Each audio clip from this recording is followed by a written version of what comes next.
magically done something yourself, or because you didn't know where to continue.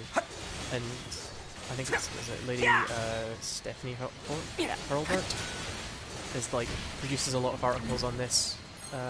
She runs a company which writes like it's image compression software, and it works on like GPU image compression. And she's like a massive advocate for stuff like mentorship because it's so important. And like just vaguely having the time to sit and talk to like a junior dev about, hey, here's how this works. And we're only sort of slowly getting that. Like, it's one of the most frustrating things that annoys me when everyone's like, oh, why can't you just read the manual on this? And it's like, that's the last desert rose. Better get these back to Devila and Popola. It's like, I was okay, but now I'm angry. Especially with the way that this like engineering is as a whole, with like its depth part, where it's like you can just go miles down the rabbit hole, and you need to teach people enough to be able to do what they do. Yeah. Yeah, that's something that I really like, is the fact there is that stage. Like, I think that's one of these things where I describe why I'm still sort of here, sort of thing. Is like having that mentorship is really good. Not just for like my point of view, or not just for the person I'm mentoring as such, but also from my point of view, is in terms of it's explaining complex concepts. Because like I say, I will do that where I randomly have this moment where I will have verbal diarrhea and give you like 50 pointers around like whatever system I'm talking about. But there's also that point where it's like, it's got to be understandable. It's like, you've got to be able to, the person at the end of the day has got to be able to sit and go, oh yeah, I understood how all this works, and I understood like the relevance of it. And that's occasionally hard to sort of like switch down from that area of like super complex deep knowledge to like, this person doesn't know every single little detail that I do, and you need to tell them enough so that they can like keep up with you.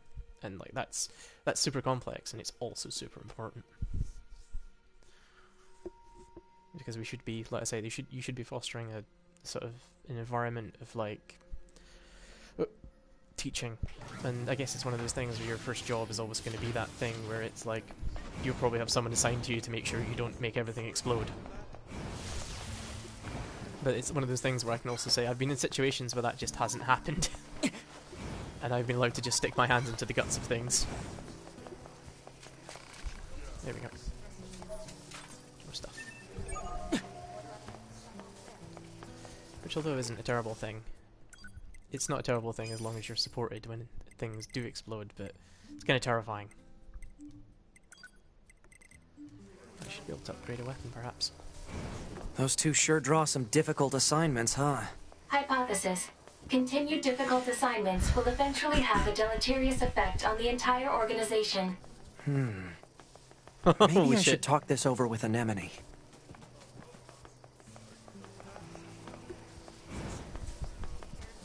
Yeah, like, in some ways that's good that you have like high ownership over it, but in other ways it's like, it allows you to like paint yourself into a corner.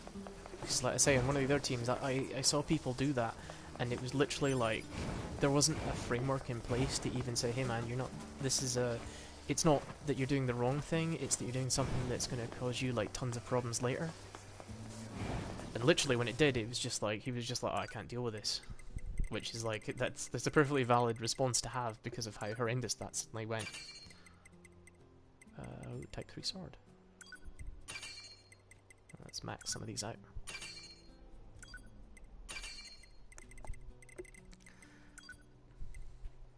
Yeah, that's when it becomes a problem. Is you end up in that situation where you don't have a choice but to just endlessly firefight, or to endlessly have to fight against things. And it has an effect on you. It has an effect on like your mental health as well. Because when things get insurmountable, it's really demoralizing.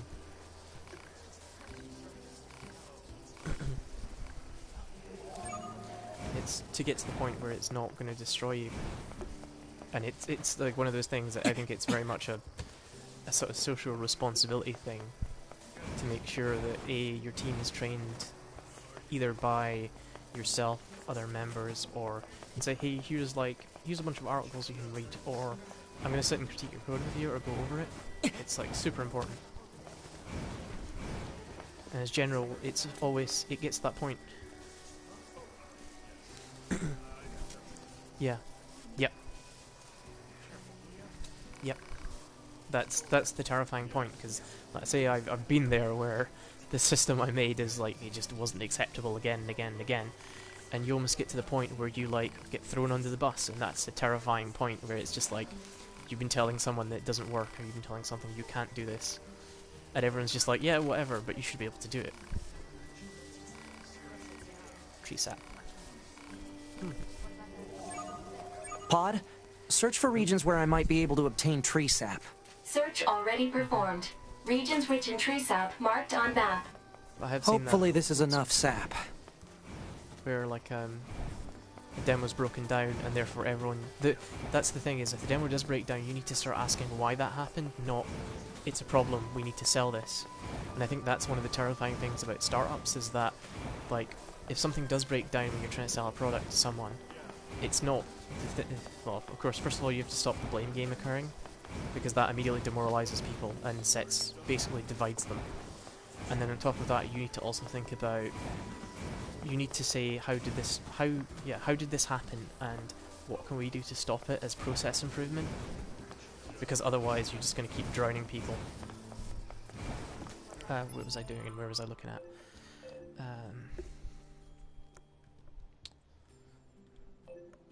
Oh no, it's also still need to go to the okay, we'll do the Devolder's quest, and then we'll... What the hell?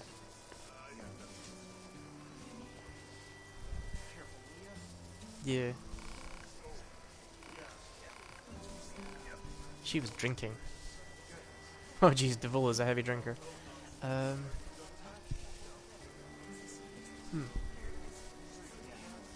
Yeah. Yeah, like I basically, until I encountered my current team, I didn't write unit tests in the slightest, because there wasn't a way to do it, and no one was interested in it. Devola is a bottle fairy.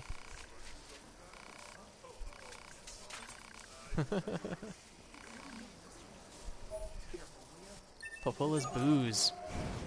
Got booze! Yeah. But you also need to...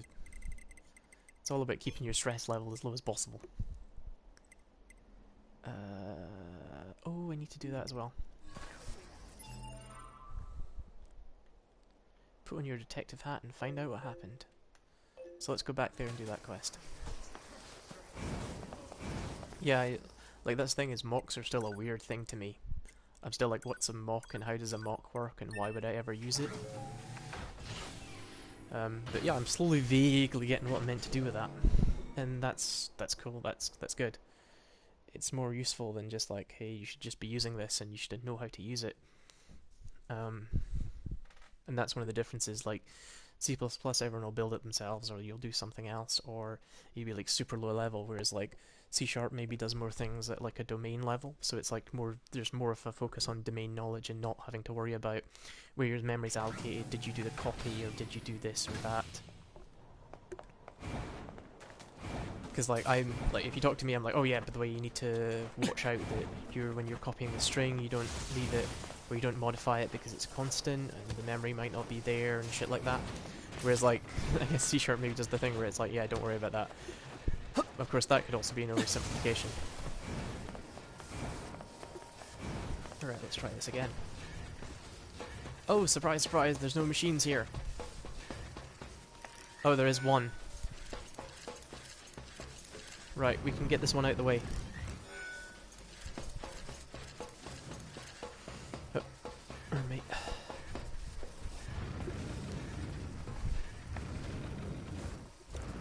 But yeah, it's all about traceability and also about checking quality. And everyone's only just getting that code quality is important. And so it's like validation of errors. Like you just have to look at medical devices to really see like some frightening stuff, is the best way I can put it. Ah shit. Like the thing in the US where it's like reporting an exploit in a medical device can be considered a DCMA in violation. Yeah. Strings will be able to allocates new memory every time you change it. Do you need to allocate new memory yourself?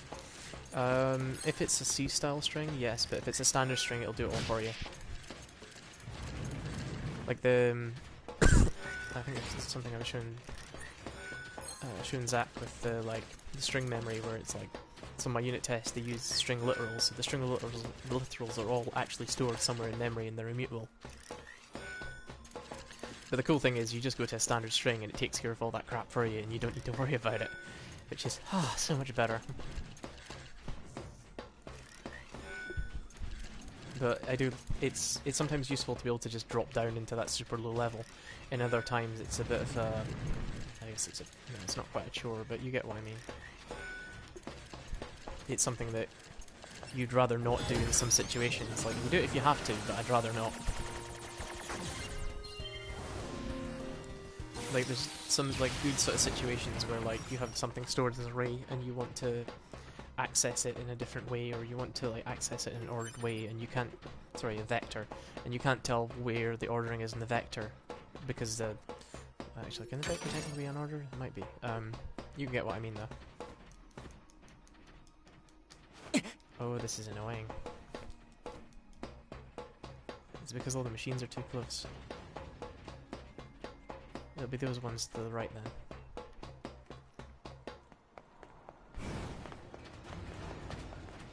Oh, actually, yeah. I read your thing again. Yeah, actually, it's probable that memory is actually, the strings are actually immutable in C and C++.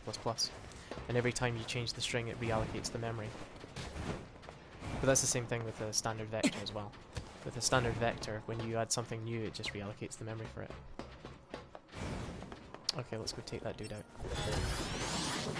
Or let's send him on a rampage.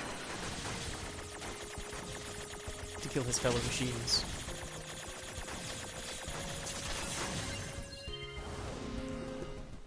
Oh wait, no, that was an aggro machine, so I can't subjugate him.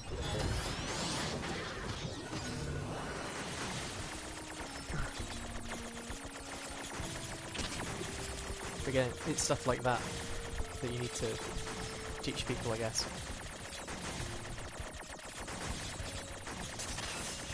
And the other thing is, we have so many different languages and so many different libraries, it's kind of unfeasible to request that someone remembers everything.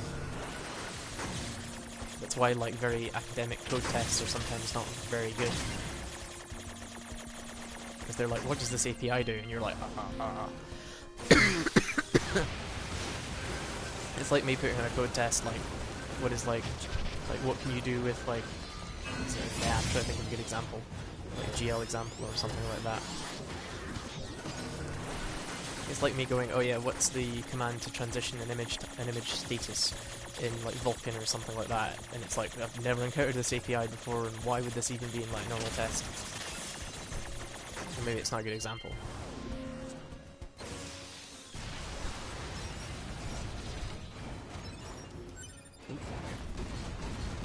Let's put this bird things. Chicken walkers. There we go. Oh shit.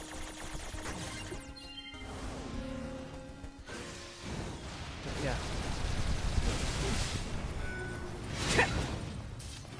Crap.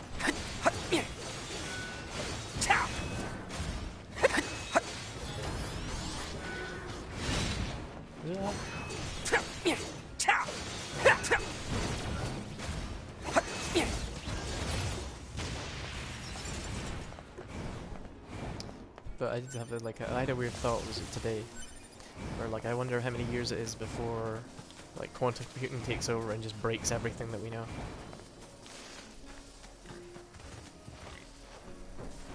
Yeah. Guess it's that, or either ask for something.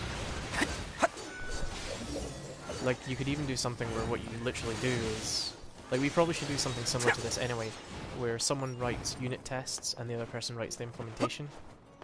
Because you've got that thing which is a bit sort of circular, where if you write the unit test, oh shit, I just saw something. If you write the unit tests and the implementation, you're more prone to, like, finding a blind spot or accessing something that you know, you'll do